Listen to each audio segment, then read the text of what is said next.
This is Tim Willis, and today I'm going to be working with forms. And I have a page here that I modeled off an actual website, and I made my own version of it as a modeling exercise. And so I don't want to change the desktop from the original design. I'd like to keep that, but I have run into problems with that design when I'm on mobile. So I am recording this not knowing how it's going to turn out ahead of time, although I have a pretty good idea in my head how it will, and just going through the process. And I thought this would be a good chance, since I'm going to be making a form anyway, to show how to make a form in ClickFunnels 2.0. So this is part of a application funnel. We're on the second page, which is where we have down here a form. Now, once again, I modeled this form off the page that was an inspiration for this. And I pretty much followed their pattern, which here is a two-column row. And you see we have a bunch of subheadlines over here on the left, and then we have our input fields on the right. And for the desktop, that works fine. Unfortunately, when we go to the mobile, everything goes insane because the mobile version will try to read from left to right, starting with the columns.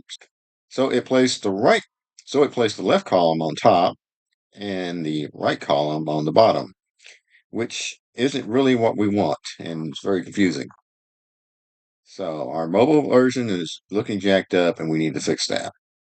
So having done nothing but pulling this out of my head, I'm going to go ahead and start creating a form that's only using a one column row. Now, to make it easier on myself, at least at the start of this, I'm going to make that one column row form on the desktop just because it's a bigger working area.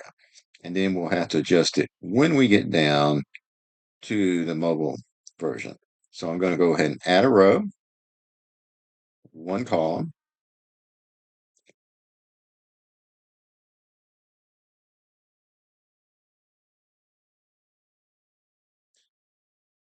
and I'll probably just go ahead, go to my column setting. Actually, I can do it on the row setting here. We don't need missed columns. And go down to my shadow and just do a basic shadow and curve on it right now. So we'll just use my usual default for shadows, which is a blur of 5, a spread of 1, and then the color I will adjust, but generally with this grayish color, that's the default color, I will do about 50%.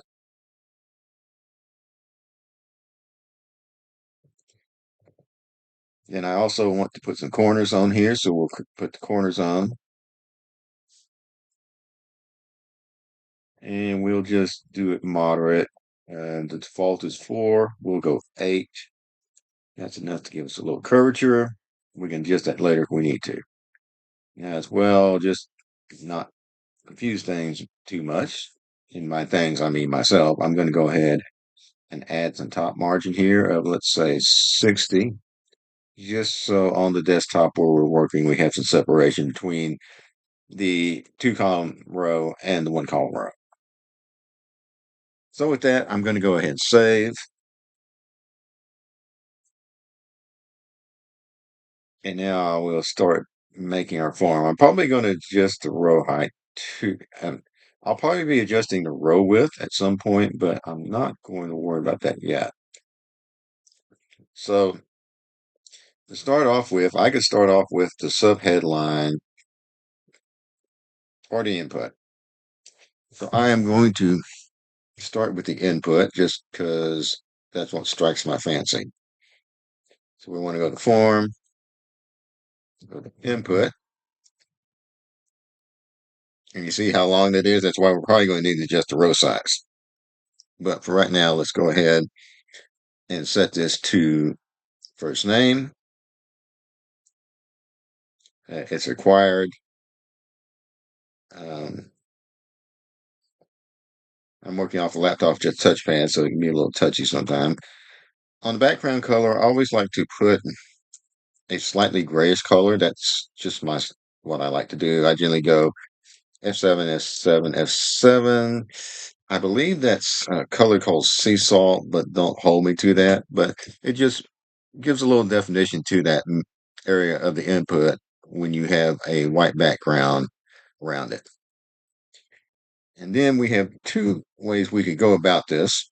We do have a width adjustment for the input itself, but that's going to leave a whole lot of white real estate around there. And so in this case, I don't think that's the way I want to go. I think I want to actually adjust the row width, which I can do here. Do something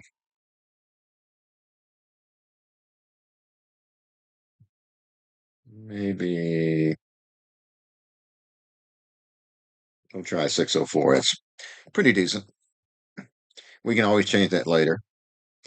All right, so you see we have our input. Now I'm going to go ahead and add a subheadline. And I'm going to pull it up to the top. And first name, let's see, how did we style this?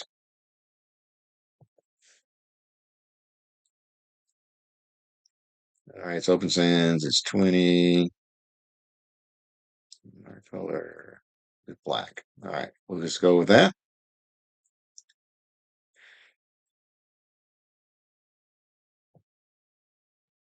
So our default's already open sans. We will change our size from 18 pixels to 20.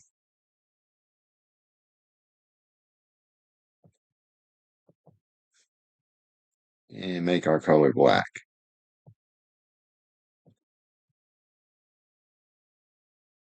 Now, besides that, we will go ahead and align it to the left.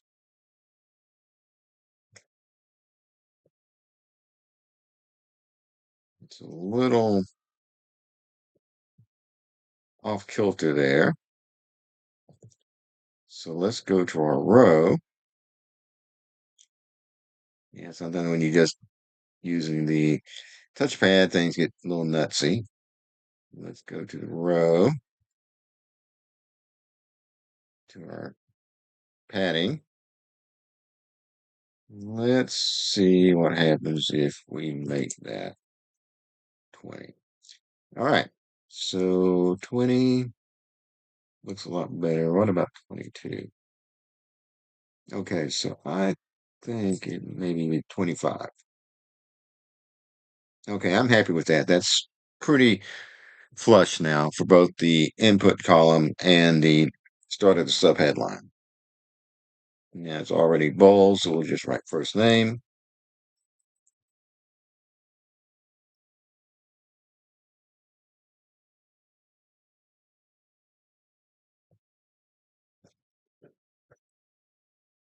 And then it's a little too much space between them, so I want to go to my input. And it's defaulted at 15. And that's a little better. Let's go to our subheadline. Remove the bottom padding. Okay, I think I'll throw in 5 padding on there. Okay, that looks pretty decent. One other thing I want to do, which I forgot to do, but it's also a matter of sort of my personal style, is I like to come down to the padding for the input itself and increase the size just a bit. So I'll generally go instead of 12, which is the default here, go to 15 and make it a little bigger. And I think that will work. And so we want to really put some work in on this first input and first sub headline because these are things we're going to be repeating. All right, so next we have the last name. So I'm just going to go ahead and duplicate my input, and you see it's real close now, so we want to go ahead and give it some space here. Let's just go with 30 right now. We'll get this all figured out. And then I want to duplicate my subheadline and pull the clone down here and figure out how much space I want to put there. So I want to give it some space here. So I'll add some top margin at 15. I think that looks decent. And then go to my input, and we'll go ahead first, start getting rid of that top margin. And there we go. So that, I think, looks pretty good. We can adjust it later if we need to. But now we can change this to last name.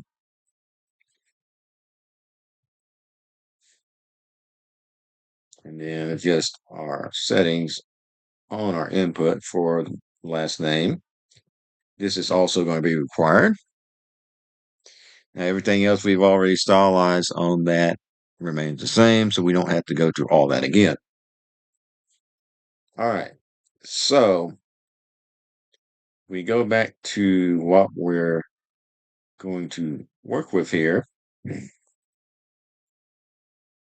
We can see that we have four columns.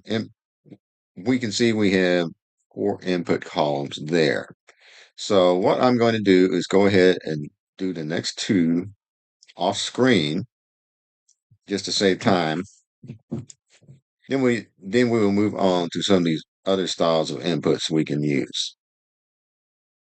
So here is how far we've gotten with our input blocks. I went ahead and added two more. And so now would be a good time to do a power check to see if this idea is going to work before we go the full route and then find out it's just ugly as hell on the mobile fine. So let's go ahead and go mobile. And remember, we have both the two column row and the one column row versions set to all. So they're going to both show up on the desktop and mobile versions right now. For some of you who are newer at this can be very disorienting. But for me, I'm used to it. And so I've done this lots of times. But let's go ahead and take a look at the mobile. All right. And let's go to top. So you see we have all our other stuff. Now, this one we're looking at is the original two column row version as seen in the mobile view. Still looks jacked up. Now, below that is the one that we are working on now, which is a one column row. And you can see it's actually looking pretty good. So it looks like going with the one column row, we have proof of concept now. So let's go back to the desktop and proceed on with what we need to do next. All right, below this, we have a select box. So this question, do you have investment property, is going to be an answer of yes or no. So let's go ahead. We can't do that here. We're in the editor. We won't see that, but we can open it up and see that we have placed yes and no answers in that box. So we want to have one of those.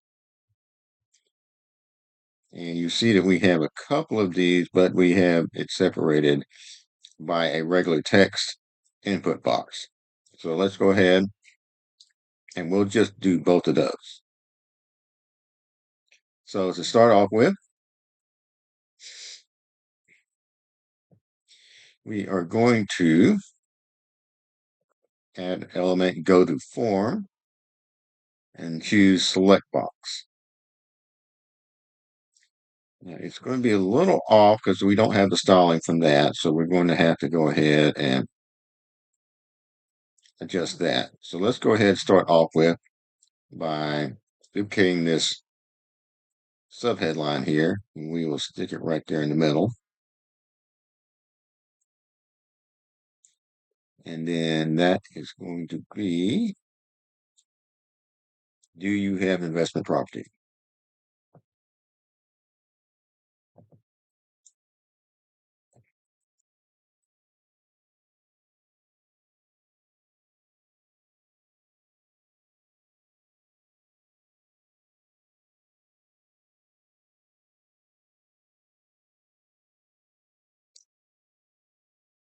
All right, now we have a bigger gap there. So let's see what we set these to.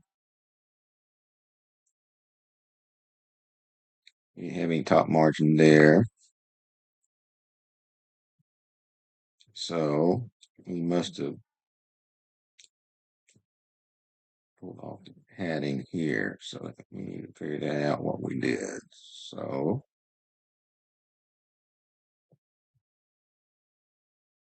and this is sometimes the problem. There it is. There's our problem. Is the select box has that 15 pixels top margin. All right. Now once we got rid of that, it's looking good like the rest. We do need to go ahead and change our background color so it matches all the other ones. So that was F7, F7, F7. And then also go to our padding and looks like the padding isn't that bad here. Here we go. There, a little lower. We're going to go ahead and change the top and bottom to 15. So it's going to match the others in size.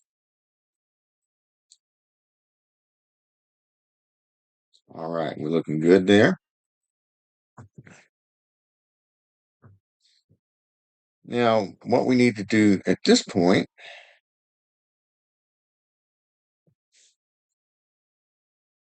is come up here and choose our input type, and we're going to choose custom options.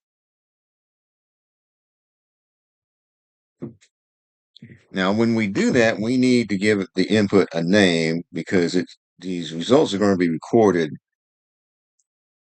in ClickFunnels. And so we want to give it a name that's going to identify it. And we're going to do this a couple times on different elements. But here we'll call this invest underscore crop. We can put in whatever we want in there. It just needs a name in there. And then we come to our custom options, which is going to be what the person is going to select from. And so there's a value and a text. And for these, I generally just put the same thing above. So I'm going to put yes in value and a yes in text. And then I'm going to add an option. It'll bring up another two empty boxes, and we'll put a no and a no. Um, so let's see if they made this required. We want to mirror this.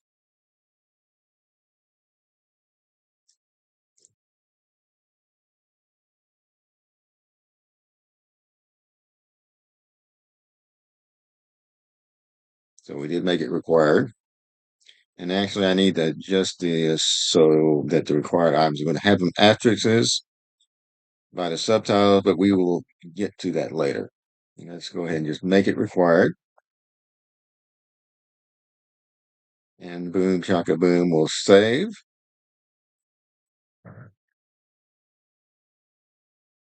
And let's go to preview so you can see what that looks like in real life.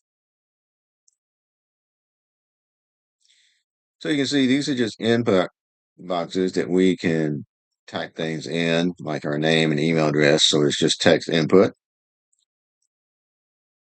But it's just as opposed to the text input box, it's specific kinds of things. So you need email element for your email, you need a phone element for your phone, and so forth.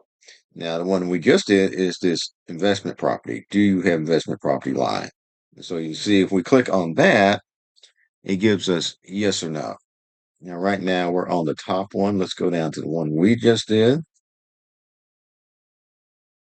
Same thing. So they're going to choose, in this case, yes or no. You can have more options available. Often you'll see this with price amounts or price ranges like 0 to 500, 500 to 1,000, 1,000 to 2,000, 2,000, 5,000, whatever. But they're just pre-selected amount choices that we're giving them, and they have to choose one. All right, so we're looking good there. And the next thing we're going to have is a text input box under passive monthly input goal. so they could type in whatever they want here. And again, I am mirroring the site that I modeled this form from. And so we're just going to keep with that. So we want to come down here, go ahead and click on element, click on form, and we want to put in text area. Now you notice this box is really way bigger than the other ones, and we will change that, but we need to just get this styled up first. So we're going to duplicate this subhead line and drag it in between the two input boxes.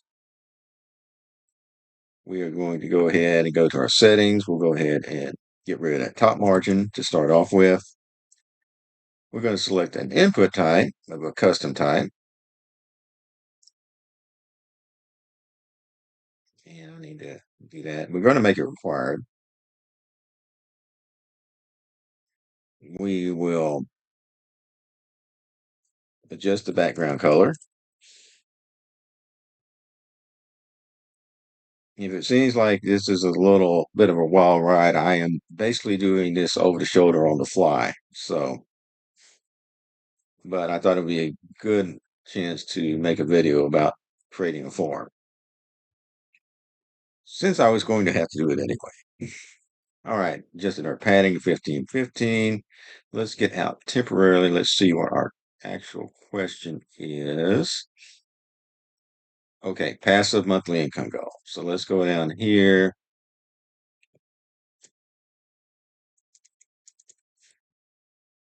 Change our subheadline.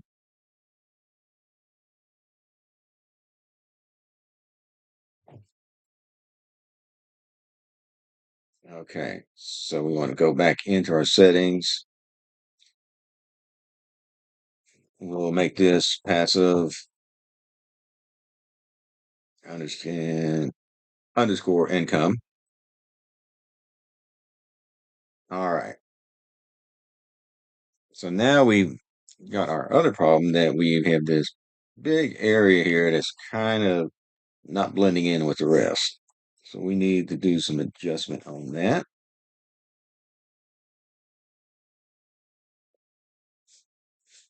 And sometimes they move things around, so we just have to figure out where it is. Okay, that's why, because we went on the subheadings.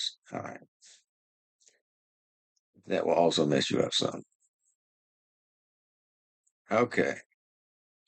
So if you look under size, we see our width is 100%, and that's fine. And then we see our height is 120. Now, if we slice that in half, we come out with a smaller height, but not quite what we want. Let's try 45. Okay, 45 is kind of looking good. Looks like it used a little more. Let's try 50. I think 50 is going to do good. It looks fairly like the rest. Let's go 55 just to see. You kind of eyeballing it at this point. I think that looks about right. It looks like the email or the regular input ones are a little smaller than these. We may come back to that, but for right now, it's close enough. It's kind of matching in size to what's there. I think I am going to back it down to 50 though. Okay, I think I'm happy with that for right now. As much we need to do.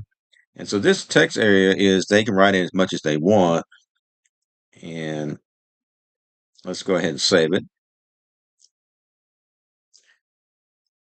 And let's go to preview.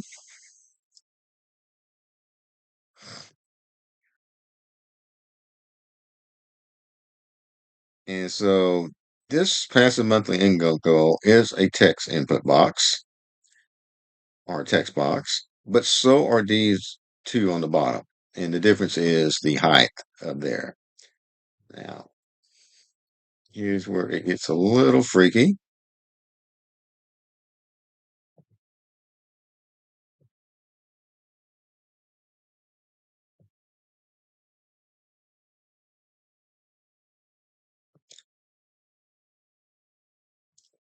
You want to, when you're using these text boxes, keep in mind how much information they're going to be putting in. Now, we know that they're putting in a passive monthly income goal. That's going to be just one line unless they're really ambitious and it's going to be trillions of dollars. On the other hand, these boxes down here where they're going to be doing more writing on why they're a great candidate or any feedback or comments they have, we want to make those boxes bigger to accommodate more text. So just keep that in mind when you're creating those text boxes for input purposes. But otherwise, it's looking pretty good, at least on the desktop. Look at our mobile.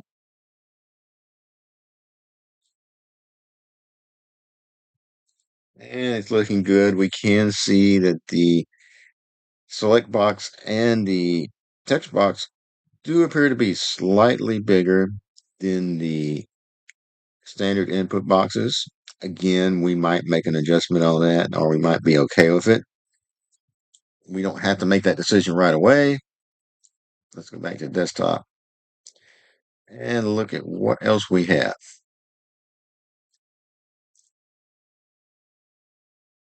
So, okay, so below that we have two more select boxes and we have two text boxes. So what I am going to do once again is I am going to complete those off screen because we're just going to be repeating what we did before. And then I will come back and we will take a look at what we have. Okay, so I have filled in most of the form by now. As you can see, we've added some things here. I did a little adjustment on some of the height for some of the rows, try to get them a little more consistent. And then we come down to the bottom, which if we look here,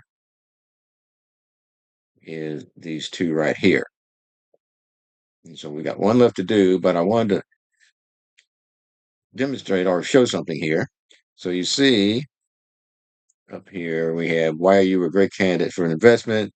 No problem with it with a 2-column row, but it kind of folds back a little bit here when we go to the 1 column. So this is a case where it's going to be a stylistic choice. We could leave it like that, or we could work on adjusting our row width. We're at 604. Let's try 672. And we just have to scroll down and see what it looks like. Okay, 672, it all fits. So I'm going to go with that. And I still think it's not too bad as far as the length of the input boxes. And it has everything looking nice, one line. So we need to make one more of these text area boxes.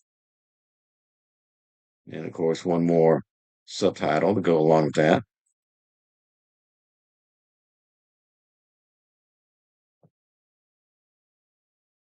And this one will say, any other comments or feedback?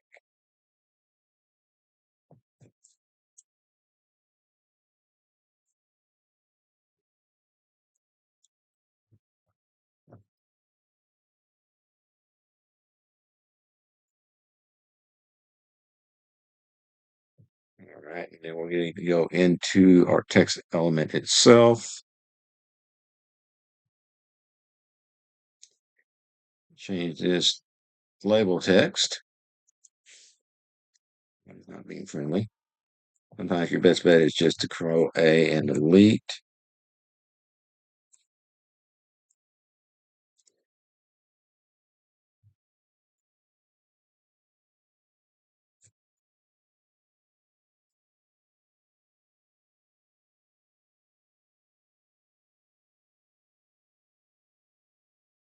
Of course, we need to change our custom type.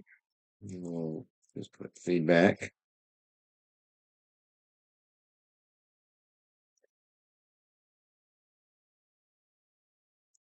All righty. So we're pretty good at this point. Most of this is required. I'm going to have to check back on that with the original source on that. But you can, on most of these, you can make it required or not required. So it's going to be really up to you whether you do that. A few of them, like the email, it's required that they answer it if you have that input element on the screen. But other ones, it's kind of your choice. So let's go ahead and save.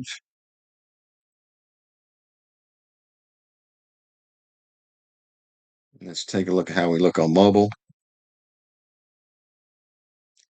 Okay. So this is the 2-column one that looks all jacked up. And then we have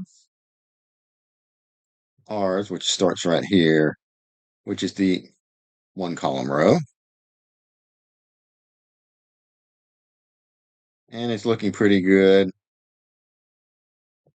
Um, some of this on the mobile where we have this long line, we're probably just going to have to let it be that way. We might do a mobile version of that, but if I adjust the size of that text, then to make everything else look consistent, I'm going to have to adjust the size of the other text, which might be again as kind of small. So other than that, it's looking pretty good. This kind of concerned me, this part here. I may do a mobile version of that. But all in all, it's pretty good and certainly better than what we had. So let's go ahead and now that we have that, we're going to take this row here and set this to make it desktop only. And we're going to take the 1-column row and make that mobile only.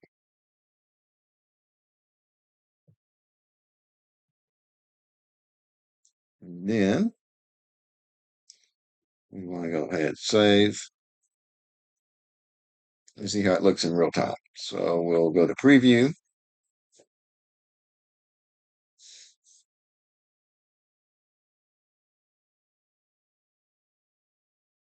And now all we have is the 2-column row version of the form.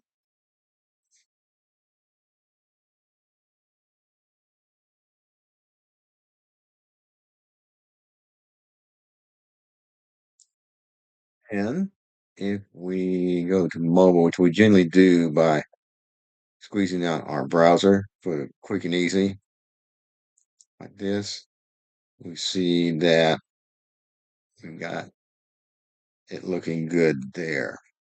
Even the other one down here, we don't have that scrunched up look. And that is one way of doing it. The cheap, easy way is just to get your browser down. There's a breakpoint on your page, and at a certain point, you squeeze it down a certain point, it switches to the mobile view. It's all happening under the hood. The other thing we could do is there's this Google extension called Mobile Simulator, and this is it right here. And if you load that up on the page you're looking at, then you're able to go down and look at what you got and see how it looks on different devices. This, I believe, is an iPhone. And I'll probably need to do a video on the mobile simulator itself, but you see how it will show us kind of what we're looking at here. And we click on it, it'll show our options here. And so, pretty good little tool.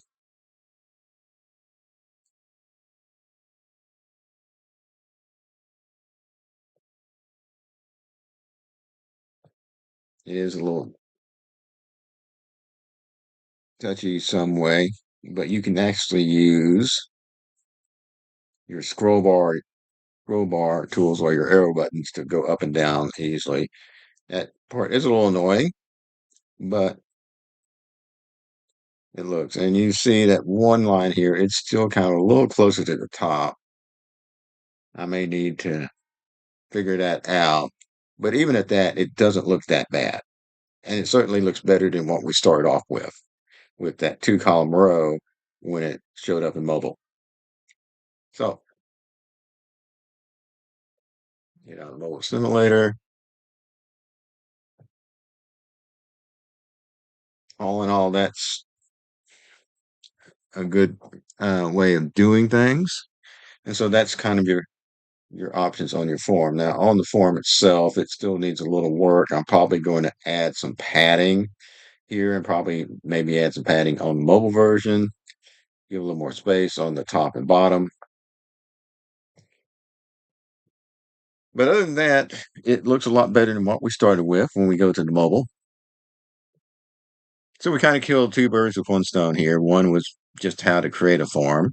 The other one being how to we want to deal with that look of that two-column form was to show up mobile, and the solution to that was to create a one-column form, which is in mobile. Now, the one thing you do want to make sure about too is that your button is set to submit form. And so here it's set to submit order, submit form. If you have any set to anything else, your form information won't submit. You won't be able to collect the information. So that's it for that. And you should be able to, with your form and your buttons that says submit form, collect the information that is submitted by the customer. And then that will be the end of this tutorial, basically. As I said at the beginning, this was more of an opportunity thing because I knew I had to fix this. So I thought it would be a good chance to make a video showing how to make a form and also showing what you might need to do in mobile to go ahead and what you might need to do in mobile to make a form look good in the mobile view. So my name is Tim Willis, and I am certified ClickFunnels phone builder. I also do a lot of videos, or will be doing now that I'm doing videos again about other products. So I'm more inclined towards the graphic side of things. So I'm right now I am doing a review of free Adobe products. That will be a series of videos, and basically I'm going to start anything like this where we come up and there's an opportunity to make a video about it. Probably start doing that on some of these things. With some of it's ClickFunnels specific, and some of it's more general web page design, funnel building area. So that is it for now, and